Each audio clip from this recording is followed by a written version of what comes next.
Le long décret a étudié. Bienvenue au 20h, une édition spéciale. Qu'est-ce qui se passe dans ce jour avec le ministre donc, de la Jeunesse, avec Chioma Kamou. Qu'est-ce qui va donc se passer en Afrique? Nous sommes avec vous, madame et monsieur. Rebonsoir à tous et bienvenue pour cette émission.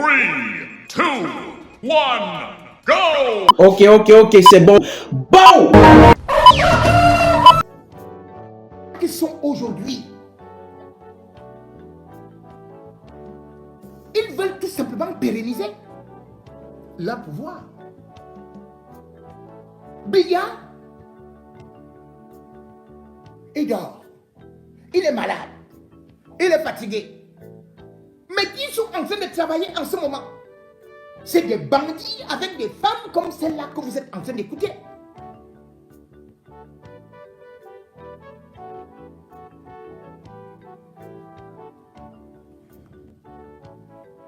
Et comme vous voyez également, dans ce gang de bandits, au Cameroun, n'évolue pas.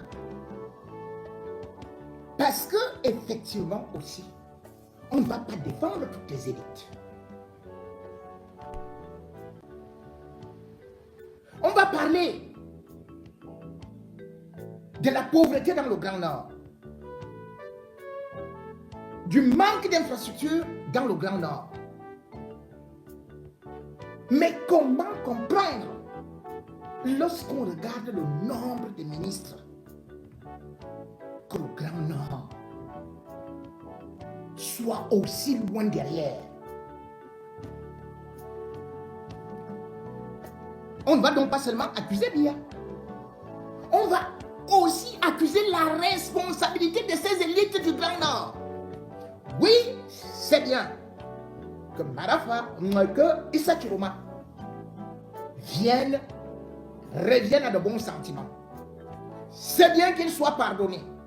C'est bien qu'ils soient aujourd'hui conscients que le régime Biya n'a fait que retarder le pays, a plongé le pays dans la misère et particulièrement les populations du Grand Nord. C'est bien que Bello Bouba vienne aujourd'hui accuser le régime Biya. Mais ils sont restés combien de temps avec ce régime-là? Est-ce qu'ils ne savaient pas que c'est comme ça que ça fonctionne? Est-ce qu'ils n'ont pas vu les autres qui allaient en prison, qui ont été broyés? Avaient-ils eu le temps de dénoncer? Issa n'a pas dénoncé. Lorsqu'on a arrêté Chiroma, bien au contraire, il écoutait Chiroma. Mais on ne demande pas que parce qu'il a fait, que les autres le fassent. Parce que c'est avec ça que le régime Biya profite. Mais aujourd'hui, il faut savoir que ceux qui viennent aussi, qui ont déjà mangé avec le régime Biya, qui ont mangé depuis longtemps, depuis 20 ans, depuis 30 ans, n'est-ce pas qu'on peut aussi traiter d'autres gens? Est-ce que c'est seulement vous, hein, les grands ici?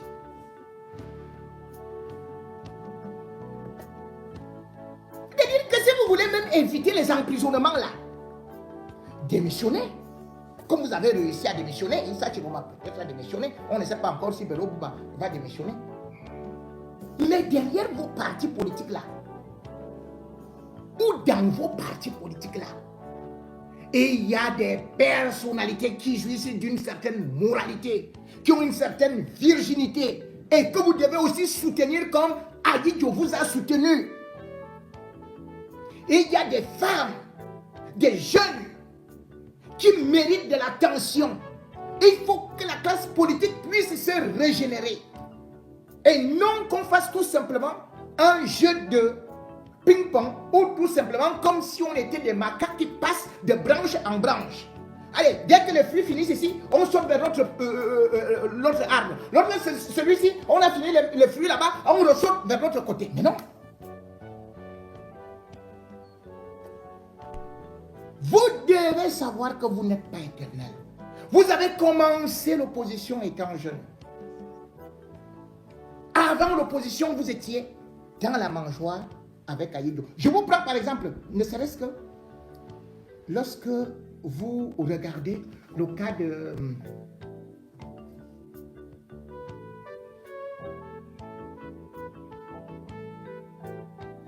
Je prends Issa Chiroma, oui, on connaît bien, j'ai déjà parlé. Mais regardez, Belouba. Belouba aujourd'hui est candidat. C'est sérieux ça? Et vous dansez? Belouba.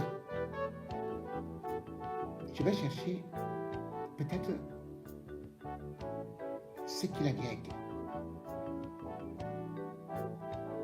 C'est-à-dire que vous vous rendez compte que nous sommes en 72. Il avait quel âge?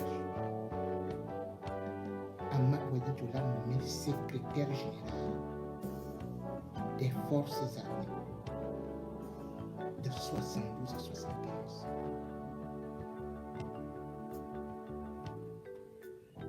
Secrétaire général des forces armées. Ce n'est pas tout.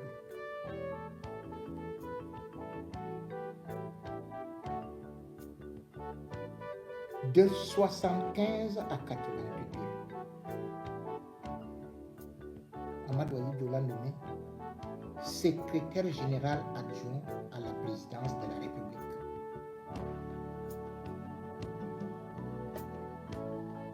Avant de partir, donc nous sommes en janvier 82, Ahmad Wahid le nomme ministre de l'économie.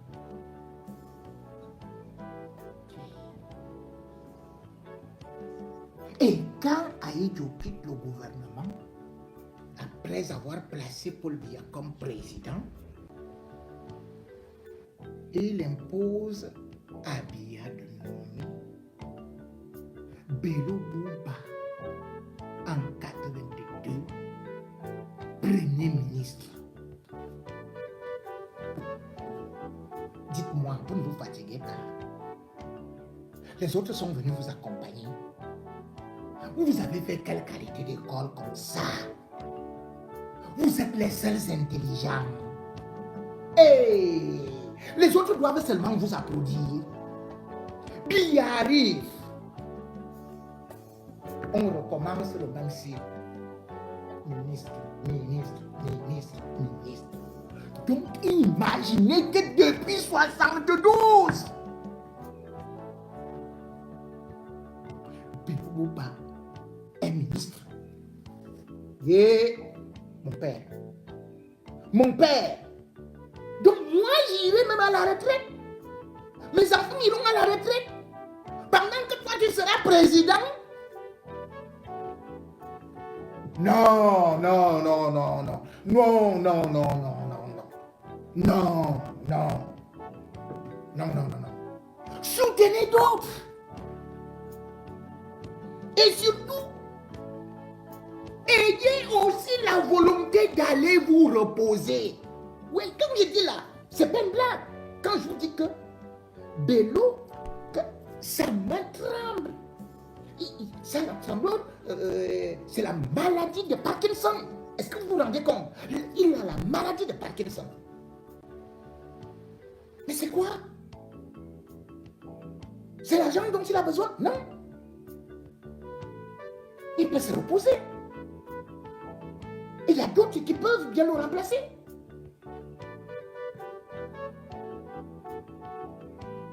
Les élites du Grand Nord ont ce problème. C'est-à-dire, peut-être tout pour eux et rien pour les autres.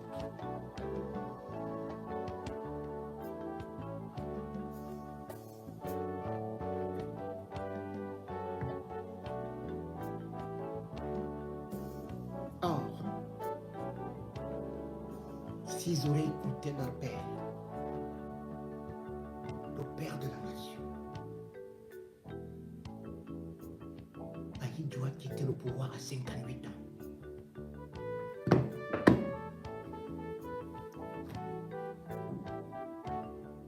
Chiroma, 78 ans. veut devenir président.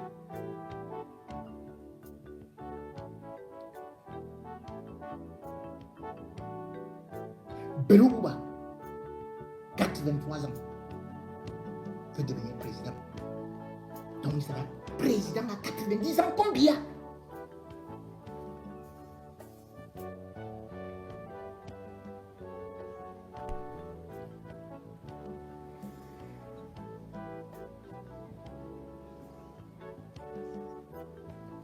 On vous a fait ça au village. Dans votre village là, vos propres enfants, quand ils vous regardent comment? Vous leur dites même quoi? Donc, les gens qui ont été dans des affaires à 29 ans, qui étaient ministres à 29 ans, Paul Biya lui-même était à la présidence de la République, conseiller à 29 ans. Il avait des responsabilités, il était même secrétaire général à 34 ans. Secrétaire général à la présidence. Il est devenu président à 49 ans. Mais vous calculez 90 ans. Et donc quand Paul Biya montait président là à 49 ans, il n'était pas intelligent. Ou bien quand Ahidjo partait à 58 ans, il n'avait pas encore atteint le sommet de l'intelligence. Donc c'est pour ça que il a créé, comme il n'était pas très intelligent, il a créé Kamchik. Mais vous qui étiez très intelligent, vous êtes venus gâter ça. Vous avez gâté Kamer, vous avez gâté toutes les sociétés, vous avez gâté ceci, vous avez gâté cela. Vous avez gâté toutes les régions. Et vous n'avez rien produit dans vos régions.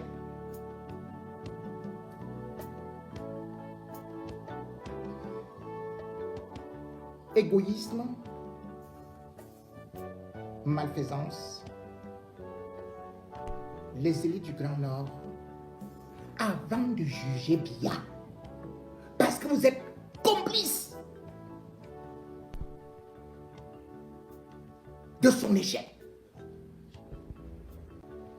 vous devez vous regarder. On doit vous juger aussi. Et la seule façon que vous devez faire, c'est bien évidemment être humble de reconnaître que vous avez aussi échoué. De prendre votre retraite et de pousser les autres comme on vous a poussé. Parce que votre bilan est complètement néant. Et qu'on sait aujourd'hui que certains ne partent pas. Ils sont là pour se repositionner encore. C'est-à-dire qu'ils se disent que est-ce que Paul Biya va encore se représenter? Bon, s'il se représente là, peut-être qu'il peut encore nous prendre. Est-ce que Paul Biya peut encore nous tendre la main? Est-ce qu'il peut encore avoir besoin de nous? C'est pour ça que vous faites un pied devant, un pied derrière.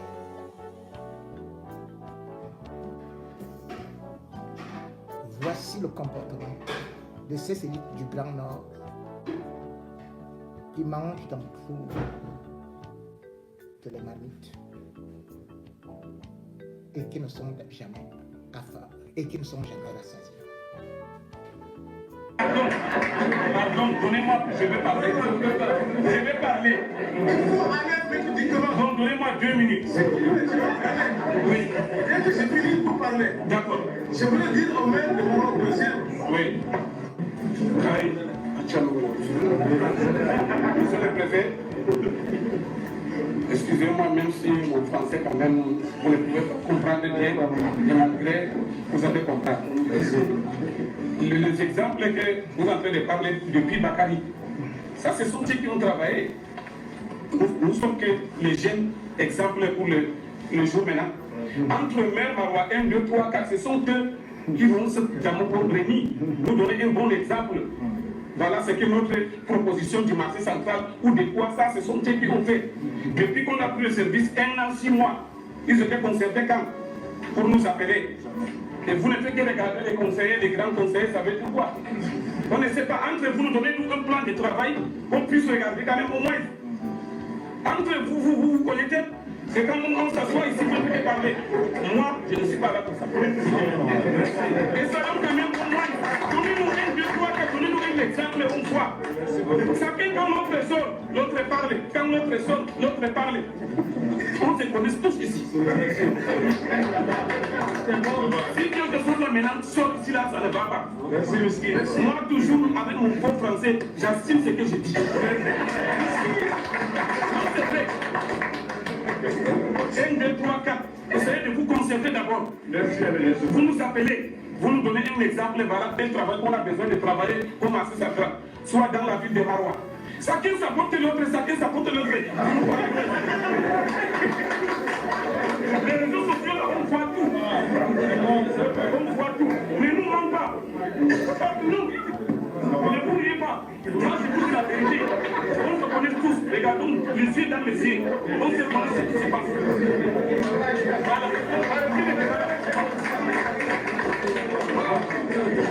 Mais je crois que je vais transgresser à la règle. Monsieur le Président, il faut qu'on soit réaliste. Dans l'extrême nord. La nature elle-même est le président qui a lui et nous a tout donné. Si nous-mêmes, nous ne savons pas utiliser ce que nous avons, nous sommes responsables de ce président. Monsieur le Président, on dit que 6% seulement des élèves à l'extrême nord sont scolarisés. Depuis plus de 20 ans, Monsieur le Président, nous avons le ministère de l'Éducation de base, de Mme Amad, en passant par Mme Youssouf, en passant par Mounouna, en passant par Bayaoula. Écoutez. Tout ce monde-là est passé dans l'éducation. Jusqu'à présent, nos enfants sont assis à nous.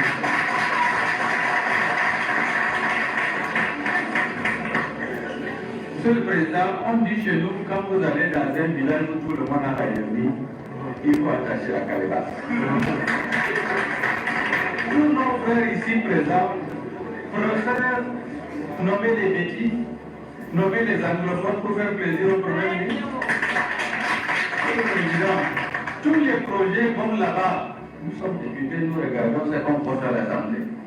Comment est-ce que vous pouvez faire des projets, vous les envoyez tous au sud Cameroun? Est-ce que les petits ont besoin de nous pour développer leur développement?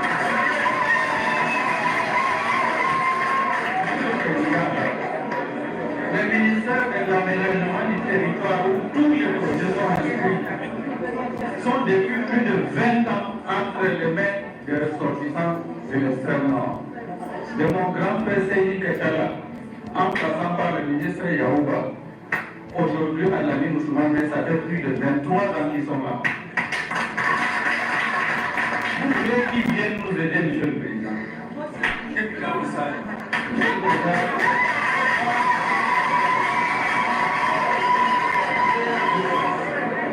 Les sujets, Monsieur le Président, c'est notre séminaire.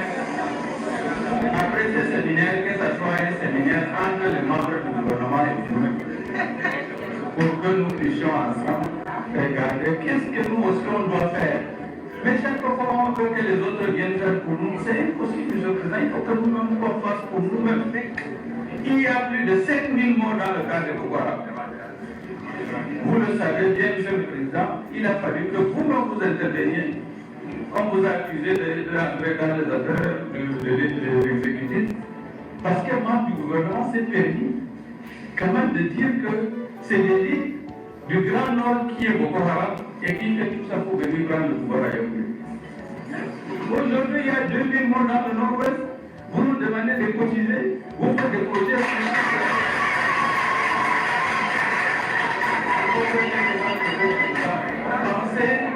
C'est nous-mêmes qui devons régler nos problèmes.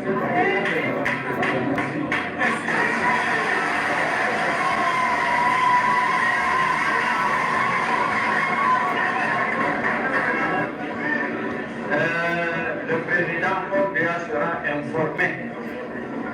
Je parle sur moi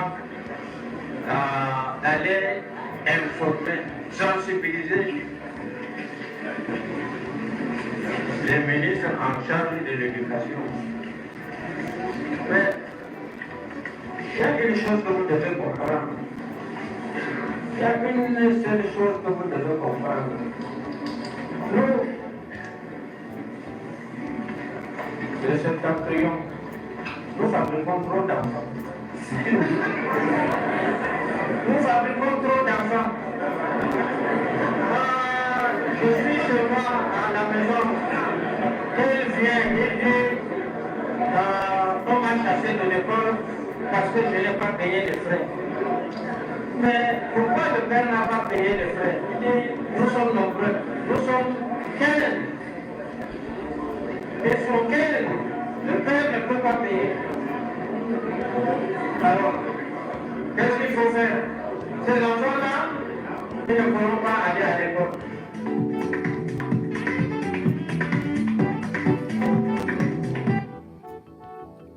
Mesdames et messieurs, vous voyez donc que on dénonce les élites du Grand Nord qui, bien évidemment, ont occupé des postes de responsabilité, n'ont pas réussi à pouvoir développer leur région. Bien plus, même dans les partis politiques, on constate que, exactement comme dans le RDPC, ils bloquent les jeunes, ils bloquent les femmes. C'est toujours les mêmes noms. Bref, c'est le même disque rayé. Cette élite, qui bien évidemment a encore des méthodes coloniales, qui n'utilise des autres, des jeunes que pour les exploiter, a aussi des choses à se reprocher. Vous avez pu constater justement comment est-ce que plusieurs jeunes et même certaines personnalités ont décrié ces élites. Alors, les jeunes aujourd'hui sont en train de vieillir, sont en train d'aller à la retraite, ils sont diplômés, les rares qu'il y en a, l'exode rural, ils vont dans des villes comme Yaoundé, Douala, ou alors ils sont obligés de s'exiler, de s'expatrier, d'aller se chercher à l'étranger. Est-ce vraiment comme ça que Ahidjo avait laissé ce pays? Non. Ahidjo avait placé des jeunes à des postes de responsabilité, des postes clés. Et c'est à partir de là qu'ils ont eu une certaine expérience. On ne peut pas avoir l'expérience étant au quartier. Vous avez été chef de parti, vous avez été des directeurs, vous avez été des chefs de service, vous avez été ministre, des secrétaires généraux. Et vous continuez à bloquer ces jeunes-là? Non. Et écoutez maintenant ces jeunes, vous n'allez pas continuer à les exploiter. Ils ont des choses à vous reprocher. Vous n'allez pas seulement dire, oh, le RDPC a échoué. Oh, Paul Biya a échoué. Oh, nous, on peut se laver les mains. Maintenant, c'est notre tour qui est arrivé. Maintenant, vous étiez dans le même bateau. Les poissons, qu'ils soient le maquereau, les bars ou les silures, dans une même marmite, ça donne le même bouillon. Vous avez été brouillon. Raison pour laquelle, aujourd'hui, vous méritez une petite ouverture des Tiroma qui parle du président Biya qui pourrait ne pas être candidat. La question est simple. Si Paul Biya est candidat, Tiroma sera-t-il encore candidat? Le temps nous le dira. Moi également, je vais faire une petite ouverture. Sur vous allez voir comment est-ce que... Si vous étiez son conseiller, même Obama, que direz-vous aujourd'hui? Comme Biya, il propose déjà comme l'homme d'autre. C'est compliqué quand même de se mettre à la place du conseil du président Biya. Écoutez, moi, je pense que les silences de Paul Biya ont toujours été précieux pour le Cameroun. Toujours été précis, c'est ça qui nous a permis notamment de gagner des grands combats, la lutte contre les Maquisards, Boko Haram, et le fait aujourd'hui qu'il y a une sorte de pacification de la partie anglophone du Cameroun. Mais je pense qu'aujourd'hui, si c'était le conseil du président Biya, je lui dirais, comme monsieur le président, mettons entre parenthèses les silences. Si j'étais le conseil du président Biya, je lui demanderais de procéder à un réaménagement du gouvernement, ce qui est différent du remaniement ministériel. Le réaménagement, il est léger. Si il me pose la question, qu'est-ce que je dois faire dans ce réaménagement? Je vais chercher des hommes politiques forts dans la partie septentrionale qui peuvent faire le contrepoids si jamais la candidature de Tiroma est confirmée jusqu'à la fin. Qu'est-ce que je ferai? Je nommerai M. Ibrahim Talba Mbala, ministre d'État, ministre de l'économie et de la planification du territoire. Ibrahim Talba Mbala est de la partie septentrionale du pays. Il remplace Alamine, mais ils sont de la même région. Je prendrai Aminatou Aïdjo, je la nommerai ministre du tourisme et des loisirs. Aminatou Aïdjo est de Gawa. Comme Issa Kiroma Bakari, elle est également très aimée à Gawa. C'est quand même la fille de l'ancien chef de l'État. Je me battrai pour chercher quelqu'un au FSNC, parmi les députés du FSNC, pour qu'il devienne ministre de l'Emploi et de la Formation professionnelle. Et actuellement, il y a 3 postes qui sont libres dans le gouvernement. Il y a le ministre délégué auprès du ministre de l'Agriculture qui n'est pas en poste. Je chercherai un jeune, mais alors un jeune de la Meufouya Famba pour remplacer Madame Abena, c'est comment elle s'appelait. Il y a un ministre de l'Agriculture qui est décédé, un ministre délégué auprès du ministre de l'Agriculture. Je la remplacerai par un jeune de la Meufouya Famba. Je me nommerai Ali Bachir, qui est de Ngaoundéré, je crois qu'il est de Ngaoundéré si je ne me trompe pas, au ministre secrétaire d'État auprès du ministre de la Santé publique, et je ferai passer le ministre Manaouda Malachi, ministre d'État. En dehors de ça, au ministère de Fougani, qui s'occupe du ministère là, je nommerai également un jeune Camerounais de l'Est du Cameroun, parce que la révolte, ou tout au moins les signaux ne viennent pas simplement du Nord. Il faut essayer de régler ce problème. Mais comme on est à l'approche de l'élection présidentielle, on ne peut pas faire un remaniement à large échelle. On fait ce petit réaménagement là, et je pense qu'avec ça, c'est un signal fort que le chef de l'État va envoyer d'abord à la partie septentrionale, mais également à tous les Camerounais. Mais attention, une chose, le chef de l'État, à son temps, on ne le bouscule pas. Pour ceux qui connaissent le chef de l'État, mes conseils là ne passeront forcément pas, parce qu'il n'agit pas sur le coup du chantage, du moins de la pression. Il a son temps et le temps lui donne toujours raison. J'ai envie de dire, je dis aux jeunes, vraiment, faisons très attention avec les gens qui ont tout donné. Et je vais dire, comme on dit au quartier, c'est notre tour maintenant de construire. Pas de liesse populaire ni de ferveur militante à l'arrivée de Issa Kiroma Bakari ce mardi à l'aéroport de Garoua. Juste une poignée de collaborateurs et quelques cadres du Front pour le Salut National.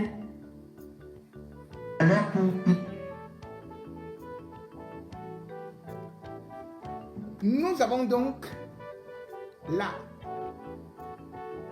ce que les autres ont appris des Biya. On reprend les mêmes, on change, on rabiboche. Ouais, quand même Obama connaît déjà ce qu'il faut faire. Et c'est comme ça que Biya tourne avec les mêmes vieilles marmites. Depuis. Il dit non, je prends ici, je refais ça, et après je reprends là, et tout. Ouais. Nous sommes le seul pays où on continue à dire que on ne change pas l'équipe qui perd. Depuis que Paul Biya a commencé avec ces gens-là, le Cameroun est parti où? Où est le développement? Où est l'espérance de vie? Le pays ne fait que se vider.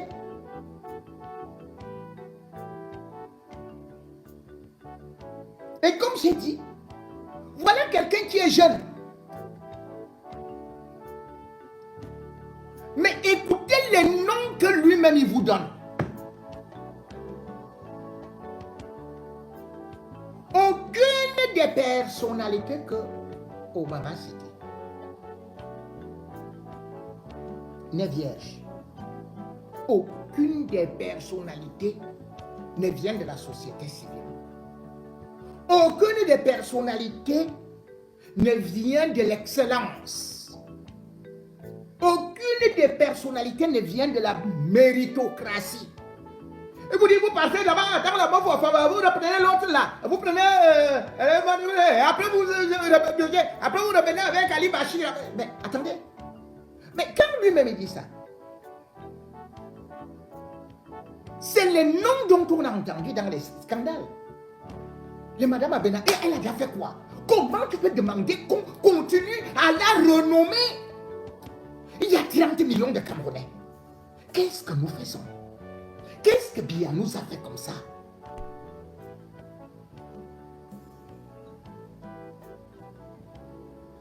Ce sont les mêmes gens-là que vous allez voir. Les jeunes là. Ils sont avec les marques anglais, avec les Mondayolo, avec les Ngongo, les mêmes gens tournent en rond depuis. Eux-mêmes, ils n'ont pas d'ambition. Donc, Obama n'est pas au courant qu'à son âge, Haïti était déjà président. Vraiment. Donc, il n'est pas au courant qu'à son âge, Macron était président. Moi, c'est vrai que ce n'est pas l'âge seulement qui me concerne, qui me gêne. Puisque Mandela, à 74 ans, il était quand même devenu président, mais il avait fait un mandat. Et lui-même, il avait dit que ça pesait. Il avait laissé. Mais là, pour que vous proposiez quelqu'un à un poste ministériel, il faut donner ses états de service. Qu'est-ce que tel a fait et on a vu?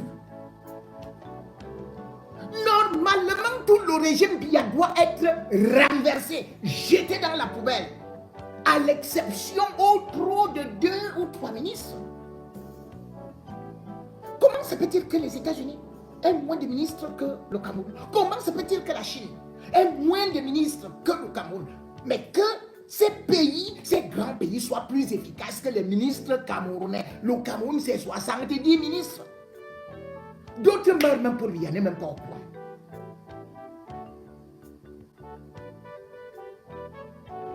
Vous vous rendez compte? Dans un pays où vous avez 70% de la population qui a moins de 25 ans, vous citez les arrière-grands-parents, que c'est eux qui doivent continuer à diriger votre pays. Le pire, comme je le dis, c'est que ce sont des gens qui avaient déjà échoué. Parce que si au moins on peut dire que quelqu'un a de l'expérience, parce qu'il avait déjà démontré ceci, il avait déjà réussi à tel ou tel endroit. Pourquoi est-ce que je parle souvent des gens comme Kamdou ou Dakere Mouna? C'est parce que ce sont des gens qui, quand Kamdou était au gouvernement, on a vu l'affaire Bakassi. Vous pouvez dire tout ce que vous voulez, mais tout le monde a vu l'affaire Bakassi.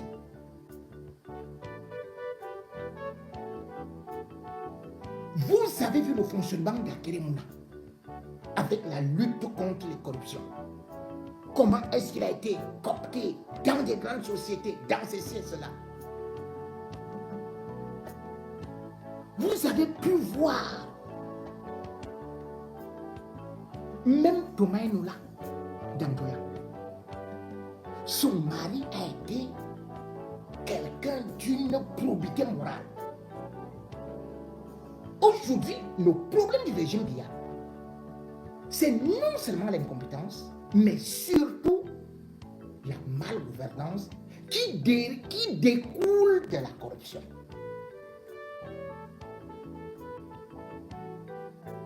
Donc vous voyez bien s'asseoir à la télévision, comme il a reçu un peu de gombo, que va citer les noms là, et dit tu vas me poser telle ou telle question. Et commence à vous donner les noms. Si je suis Paul Biya, voilà ce que je vais faire. Je vais faire ceci. Et après, je vais prendre tel autre. Je le mets à telle ou telle place. Et tout est.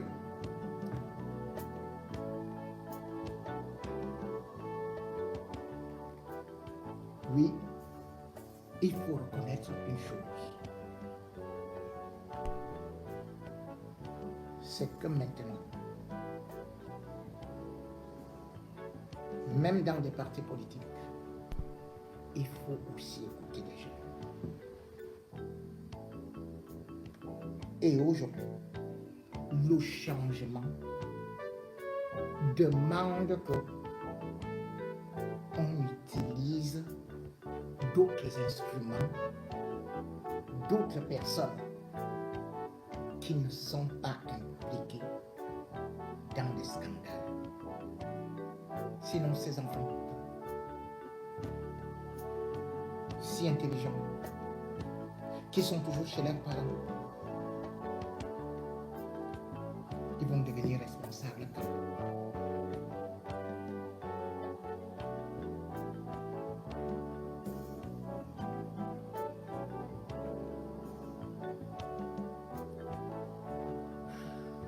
Mesdames et messieurs, ne lui donne pas aux jeunes Et c'est ça qui me choque, c'est ça qui me fait mal. Moi, je le dis, j'ai cette posture-là, j'ai cette analyse-là depuis peut-être 3, 4, 5 semaines avant.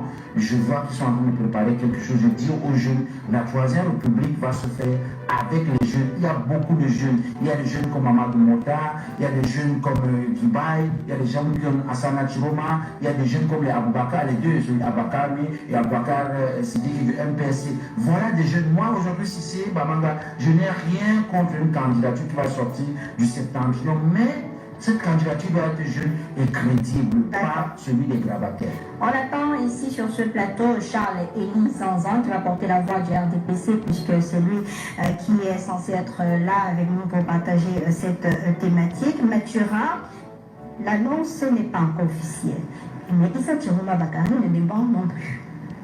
Il y a un jeu derrière ce qui se passe? Il y a forcément un jeu et je pense qu'il n'y a pas de fumée sans feu. Même si on n'a pas vu même si on n'a pas vu la télévision de penser qu'il était en train de soit de préparer cela, soit il a déjà envoyé soit les démissions au gouvernement qui n'est pas encore rendu public. Donc ce qui nous chagrine tout simplement, c'est qu'au Cameroun, les démissions ne sont pas dues à des idées politiques que les gens portent. Ce sont des démissions qui sont en général opportunes, qui sont des calculs électoraux. Vous vous souvenez qu'à une certaine époque, dans les années 50, Amadou Ahidjo a fait tomber le gouvernement en temps de Marie Vida, surtout un calcul électoral. Ensuite, on se souvient qu'au Cameroun, il y a des démissions telles que celle de Titi Sezoua. C'était toujours à la cour des élections présidentielles. Et il y a une élection aussi d'un président d'un parti politique qui a démissionné parce qu'il avait été informé de ce que son nom ne serait pas dans le gouvernement qui devait suivre. Il a démissionné 6 jours avant. Ce qui veut dire que ces démissions-là, ce n'est pas des démissions qui sont pour l'intérêt des populations, pour l'intérêt du peuple, mais en fait ce sont des calculs électoraux, des stratégies, des tactiques. Donc je pense que M. Chiroma sent le vent tourner. Il sent la situation changer. Il pense que le meilleur calcul à l'heure actuelle, c'est de quitter le navire.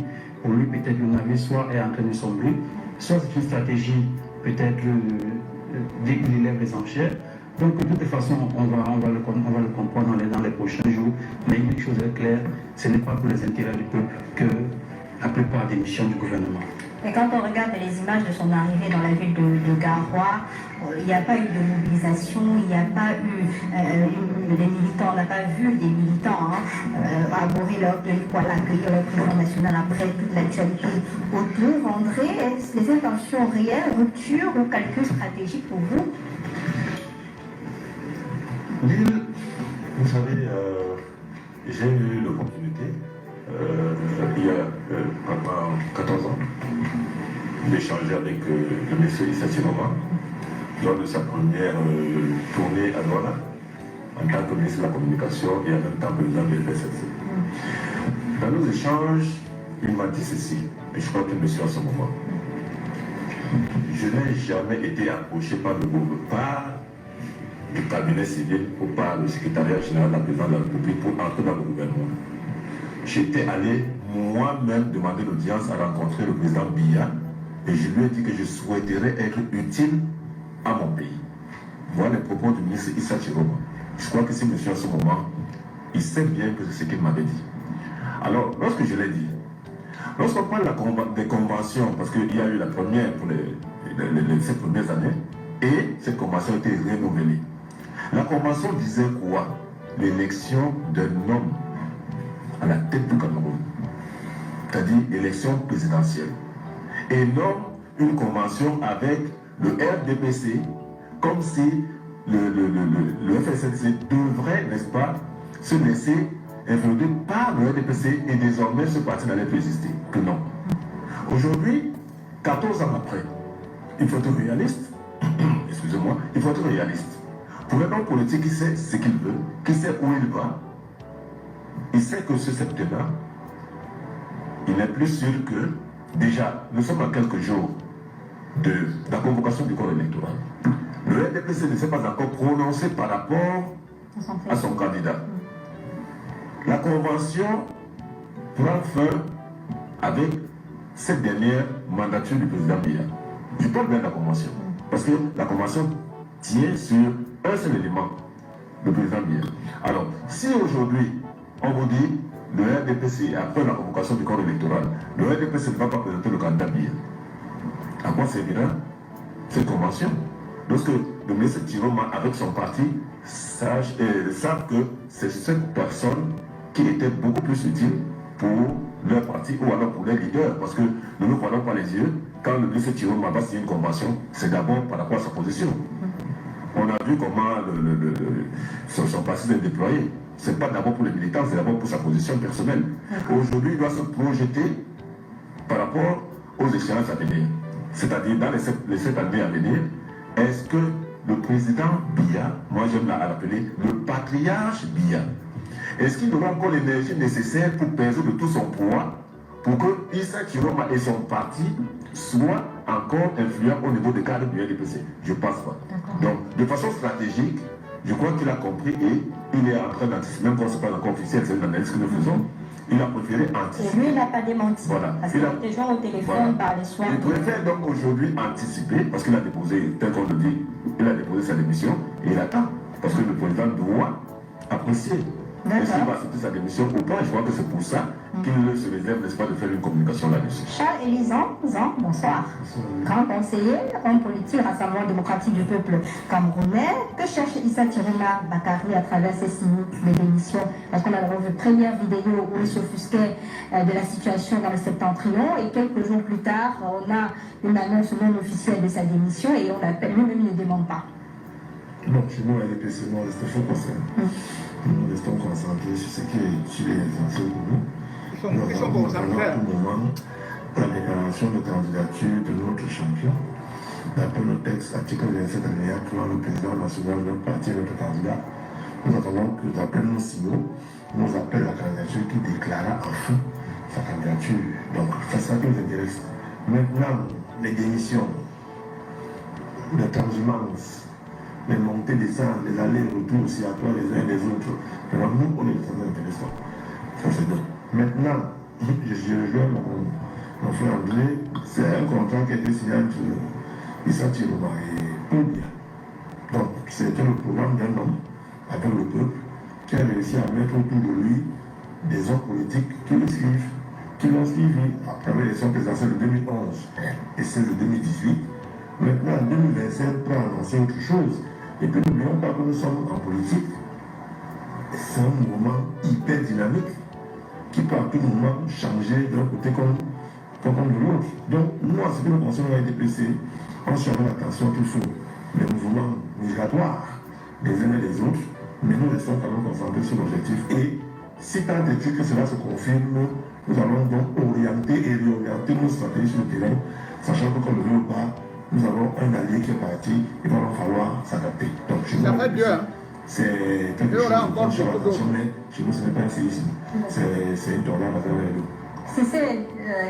C'était pas aussi un test. Est-ce que Issa Chiroma Bakary n'a pas été fouetté, entre guillemets, en interne, après la vidéo qui a circulé sur les réseaux sociaux par rapport à ses propos tenus dans le Grand Nord? Est-ce que c'était pas déjà le fruit de la conséquence, si vous voulez, de cette vidéo-là?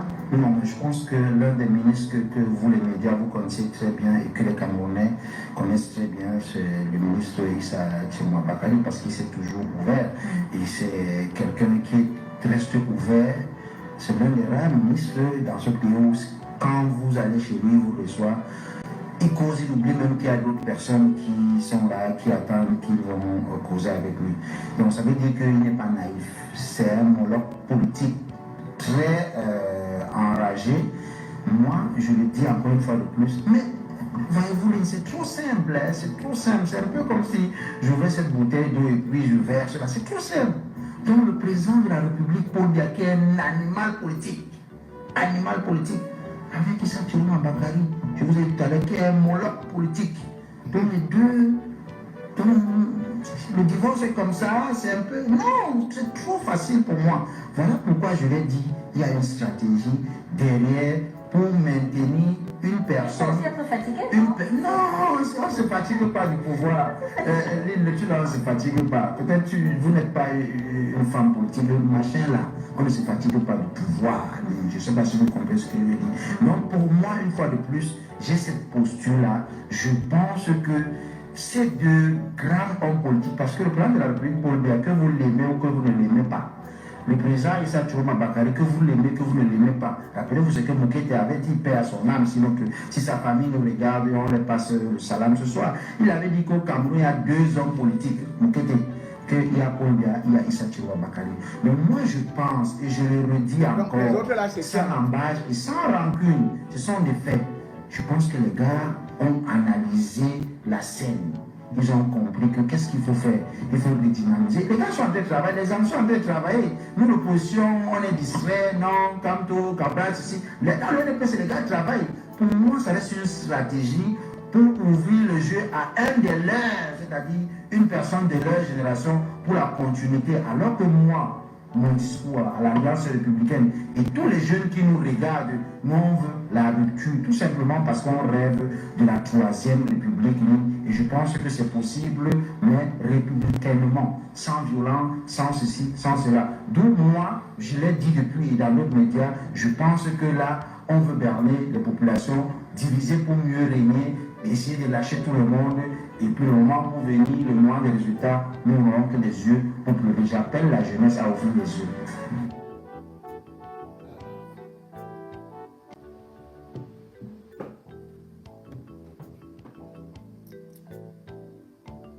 Est-ce un jeu politique savamment mis en musique par le régime Biya avec les alliés de provoquer un faux séisme pour mieux diviser l'opposition, pour créer la distraction et par la suite s'embrasser après leur victoire? Cette question taraude les esprits, ou plutôt cette hypothèse est aussi avancée dans beaucoup de milieux où on se dit que le RDPC est en difficulté avec le régime Biya qui est en panique, surtout après l'échec de Ngongo et tous les envoyés spéciaux qui sont allés faire du vagabondage au septentrion. Le RDPC aurait choisi de reprendre ses pions pour jouer à l'opposition et disperser les voix. Mais est-ce vraiment crédible?